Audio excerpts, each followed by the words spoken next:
الرحمن الرحیم الصلاۃ والسلام علیک یا رسول اللہ وعلی آلک وصحابک یا حبیب اللہ خیرکم من تعلم القرآن وعلمہ۔ تلخیص اصول الشاشی کا سبق نمبر 2۔ بحث اول کتاب اللہ۔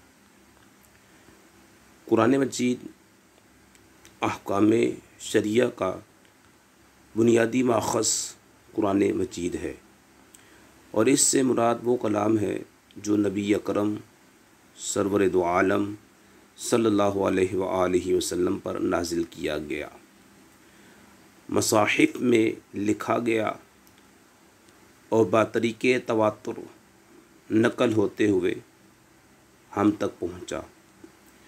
اصول فقہ میں قرآن پاک کی تقریباً 500 آیات مبارکہ سے بحث کی جاتی ہے، کیونکہ احکام شرعیہ کا تعلق انہی سے ہے، یعنی انہی آیات سے احکام کا استنباط ہوتا ہے، اور بقیہ جو آیات مبارکہ ہے وہ قصص سابقہ امتوں کے واقعات اور تبشیر و تنزیل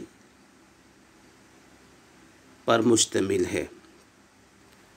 تبشیر بشرا یبشر تبشیراً باب تفعیل سے مصدر ہے خوشخبری دینا، نذر ینذر تنذیر یہ بھی باب تفعیل کا مصدر ہے ڈرانا پر مشتمل ہے۔ حلال و حرام کے احکام کو قرآنی دلائل سے جاننا قرآن کے الفاظ کی اقسام کو جاننے پر موقوف ہے، لہذا سب سے پہلے قرآنی الفاظ کی اقسام ذکر کی جاتی ہے۔ قرآنی آیات و الفاظ کی تقسیم استدلال اور استنباط کے اعتبار سے قرآن پاک کے کلمات کی 4 تقسیمات ہیں۔ نمبر 1، الفاظ کی وضع معنی کے لیے۔ اس اعتبار سے قرآنی آیات و الفاظ کی 4 اقسام ہیں: خاص، عام، مشترک، مؤول۔ ان سب کا حکم،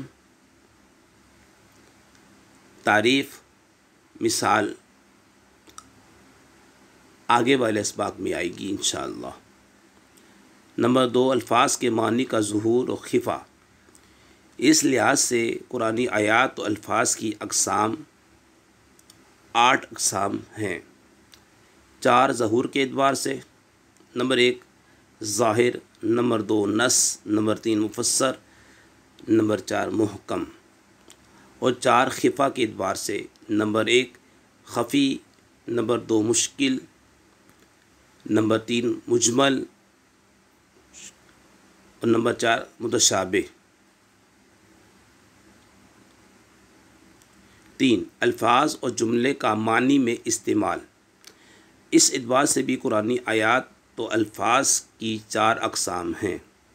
نمبر 1 حقیقت، نمبر 2 مجاز، نمبر 3 صریح، نمبر 4 کنایہ۔ طریقہ استدلال، اس اعتبار سے بھی قرآنی آیات و الفاظ کی 4 اقسام ہیں۔ نمبر 1 عبارت النص، نمبر 2 اشارت النص، نمبر 3 دلالت النص، نمبر 4 اقتضاء النص۔ نوٹ: استدلال سے مراد مذکورہ 4 بنیادی ماخذ اصول فقہ سے کسی مسئلے کو ثابت کرنا ہے: قرآن، سنت، اجماع، قیاس۔ آنے والے اسباق میں انشاءاللہ ان سب کی تعریفات، امثلہ اور حکم بیان کیا جائے گا۔ اللہ پاک سے دعا کرتے ہیں جو ہماری اس مووی کو زیادہ سے زیادہ لائک کرے، شیئر کرے، اے اللہ پاک اس کے سینے کو علم نافع سے بھر دے، اس کے والدین پر رحمت نازل فرما۔